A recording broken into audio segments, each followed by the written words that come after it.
Assalamualaikum warahmatullahi wabarakatuh. Kenalin, nama aku Fadila Pasyansyani dengan NPM 251000128. Saya akan mempresentasikan tentang transformasi hukum perdata nasional melalui pembaruan hukum perikatan dalam Konferensi Nasional Hukum Perdata dan Musyawarah Kerja Nasional Asosiasi Pengajar Hukum Keperdataan. Hukum adalah cerminan peradaban. Hukum perdata, khususnya hukum perikatan, adalah tulang punggung dari setiap interaksi ekonomi dan sosial masyarakat modern.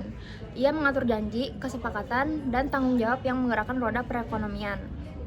Buku 3 Kitab Undang-Undang Hukum Perdata (KUH Perdata) adalah warisan kolonial yang usianya hampir 2 abad. Sejak zaman kolonial, hukum perikatan di Indonesia banyak dipengaruhi oleh sistem hukum Belanda, khususnya dalam bentuk Burgerlijk Wetboek atau BW atau Kitab Undang-Undang Hukum Perdata (KUH Perdata) yang disahkan pada tahun 1847.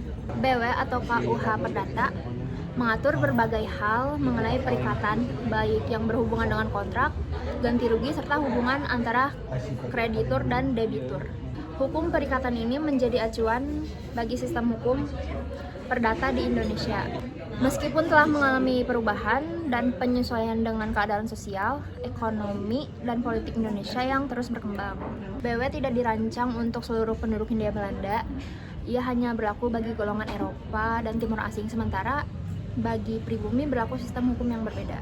Hukum perikatan yang out of date menciptakan risiko ketidakpastian hukum dalam menghadapi dinamika abad ke-21. Perkembangan teknologi, era digital, dan transaksi lintas batas telah melahirkan bentuk-bentuk kontrak perikatan baru seperti e-commerce, badan hukum, perlindungan data pribadi, dan skema pembiayaan inovatif yang seringkali tidak terakomodasi secara memadai dalam kerangka hukum lama. Kondisi ini menimbulkan 2 tantangan besar, yaitu yang pertama ketidakpastian hukum, kurangnya regulasi yang adaptif membuat sengketa modern sulit diselesaikan dengan adil dan efisien, menghambat iklim investasi dan bisnis. Dan yang kedua, kesenjangan keadilan.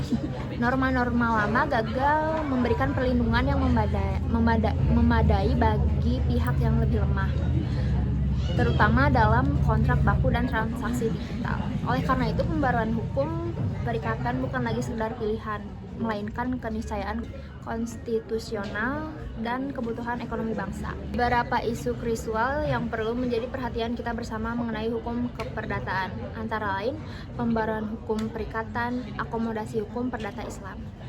Selain pembaruan hukum perikatan, kita juga dihadapkan pada tantangan lain, yaitu harmonisasi hukum perdata adat, di mana hukum adat bersifat dinamis dan mencerminkan rasa keadilan masyarakat yang seringkali mengedepankan hukum bersifat restitutif.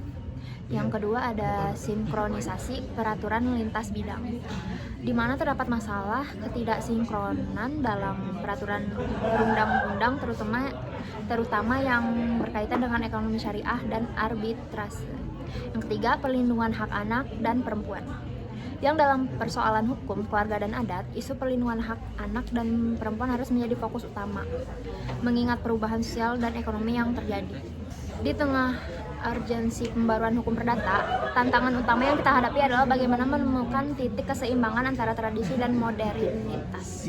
KUH Perdata tidak hanya berfungsi sebagai perangkat hukum, tapi juga merefleksikan identitas hukum di Indonesia, terlebih kearifan lokal bangsa Indonesia yang termanifestasikan dalam berbagai hukum adat yang tersebar di seluruh bumi Nusantara.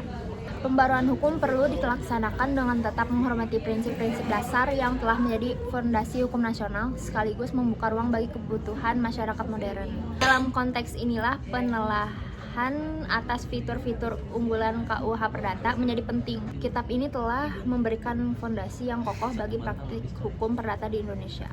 Fondasi tersebut kini tidak tertinggal, melainkan perkembangan menjadi sistem yang lebih modern, relevan, dan mencerminkan jati diri bangsa.